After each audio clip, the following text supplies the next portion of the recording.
Assalamualaikum warahmatullahi wabarakatuh.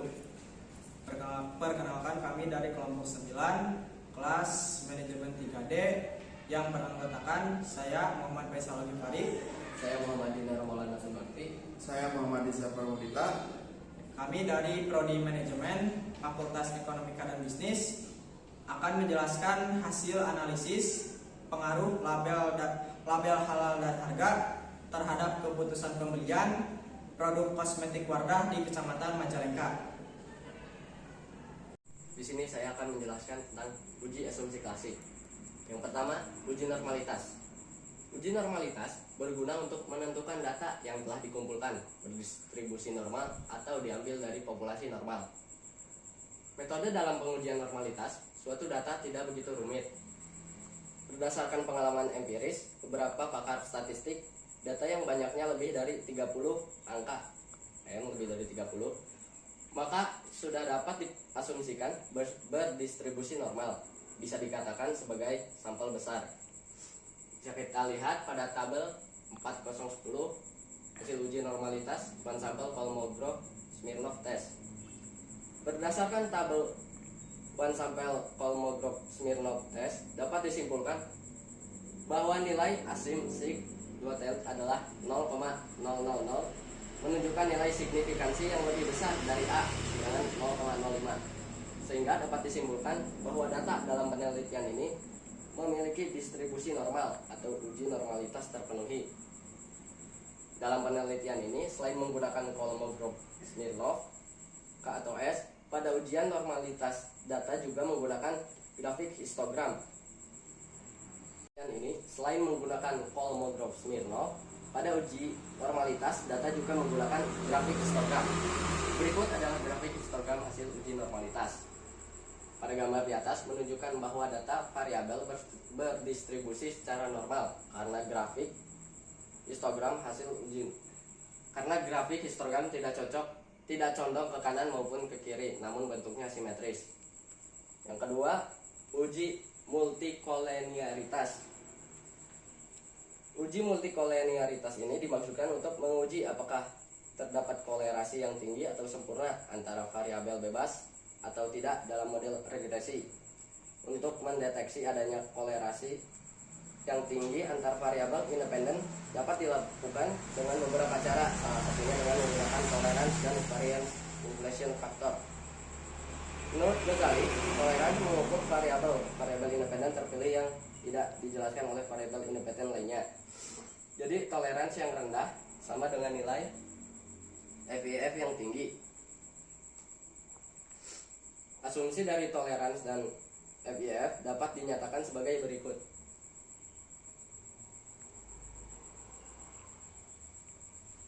Yang pertama, jika FIF lebih dari 10 dan nilai toleransi kurang dari 0,10, maka terjadi multikolinearitas. Yang kedua, jika FIF kurang dari 10 dan nilai toleransinya lebih dari 0,10, maka tidak terjadi multikolinearitas. Bisa kita lihat pada tabel 4.11 hasil uji multikolinearitas. Berdasarkan tabel di atas menunjukkan bahwa variabel label halal memiliki nilai toleran sebesar 0,363, di mana nilai tersebut lebih dari 0,10 dan nilai FIF sebesar 1,573, di mana nilai tersebut kurang dari 10.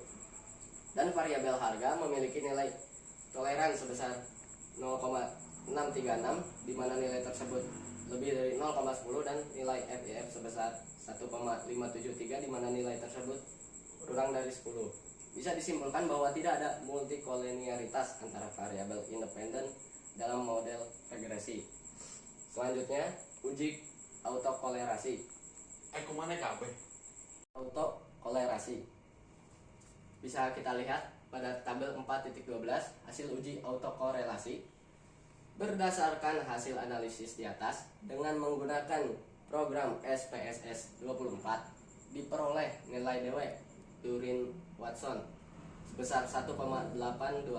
Selanjutnya, untuk mengetahui DL dan DU yang tertera di dalam tabel DW untuk jumlah sampel, sedangkan dan jumlah variabel lepas sama dengan 2, sehingga diperoleh nilai DL sama dengan 1,6337 dan DU sama dengan 1,7152. Maka persamaan dalam penelitian ini yang sesuai dengan DU kurang dari D kurang dari 4 min DU, yang dimana 1,7152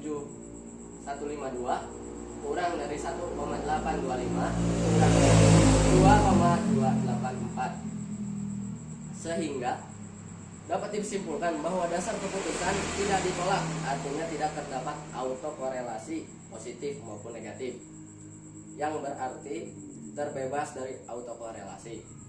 Yang terakhir ada uji heteroskedastisitas.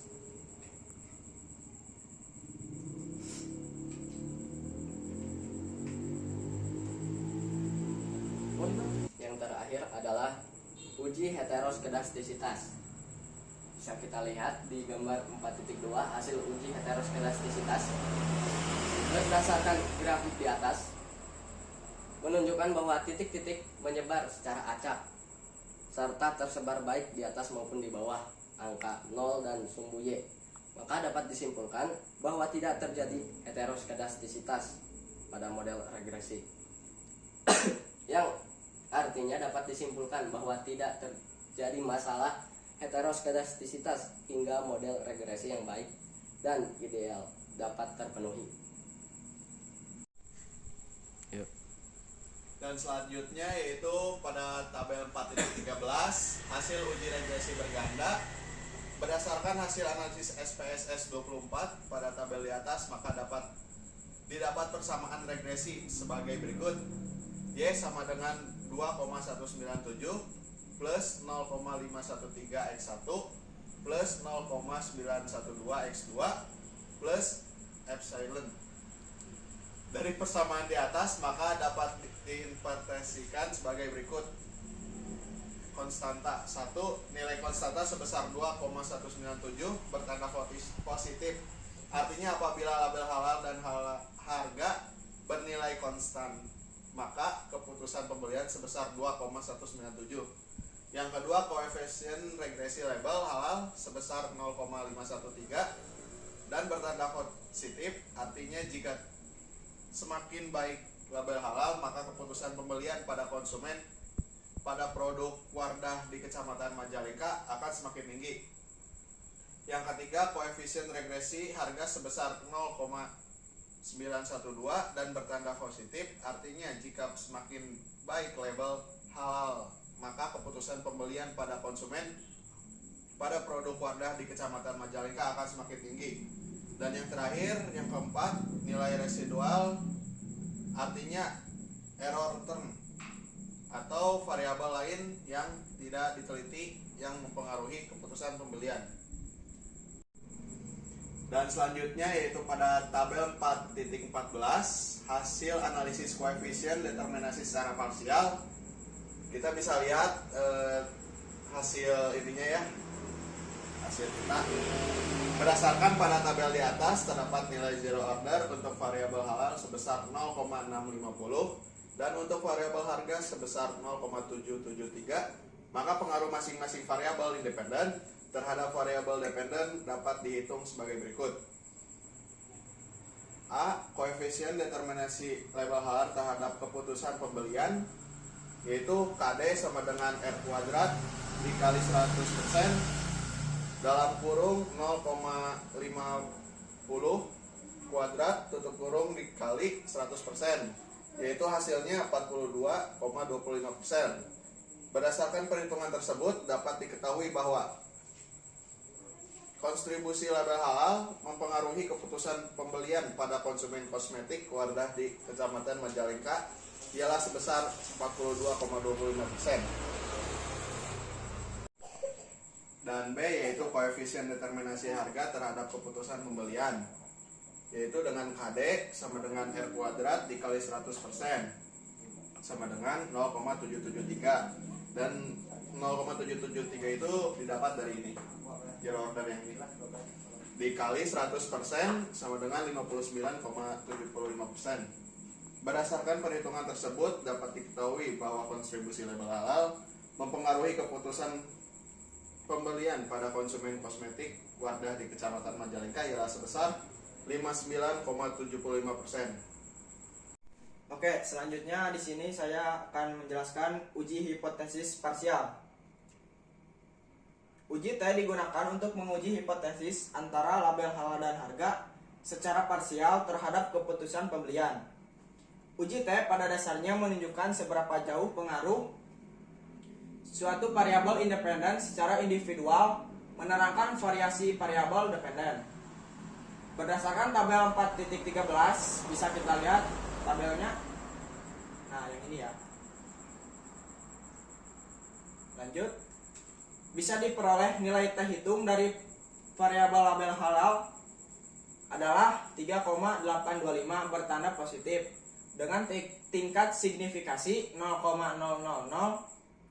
pada derajat kebebasan DK sama dengan N kurang IK sama dengan 100 kurangi 2 sama dengan 98 dengan tingkat signifikasi 5% sehingga diperoleh T tabel sebesar 1,984. Untuk tabel distribusi T dapat dilihat dari lampiran. Karena T hitung 3,825 lebih besar T tabel 1,984 dan nilai signifikasi 0,000 lebih kecil dari 0,05, maka H0 ditolak. Hal ini berarti label halal berpengaruh secara signifikan terhadap keputusan pembelian. Dengan demikian, hipotesis pertama H1 dapat dibuktikan kebenarannya. Berdasarkan uji hipotesis tersebut, maka digunakan kurva uji dua pihak seperti pada gambar berikut. Selanjutnya, variabel harga. Berdasarkan tabel 4.13 bisa kita lihat. Nah, variabel harga diperoleh hitungnya 7,953. Lanjut.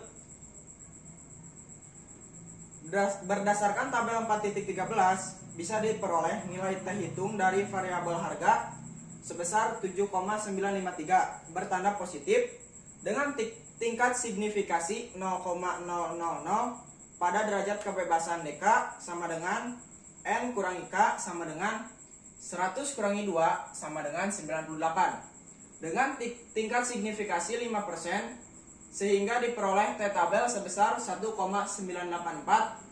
Untuk tabel distribusi T dapat dilihat dari lampiran. Karena T hitung 7,953 lebih besar T tabel 1,984 dan nilai signifikasi 0,000 lebih kecil dari 0,05, maka H0 ditolak. Hal ini berarti harga berpengaruh secara signifikan terhadap keputusan pembelian. Dengan demikian, hipotesis kedua H2 dapat dibuktikan kebenarannya. Berdasarkan uji hipotesis tersebut, maka digunakan kurva uji dua pihak seperti berikut. Terima kasih. Sekian penjelasan dari kelompok kami. Semoga bisa bermanfaat bagi kita semua. Wabillahi taufiq wal hidayah. Wassalamualaikum warahmatullahi wabarakatuh.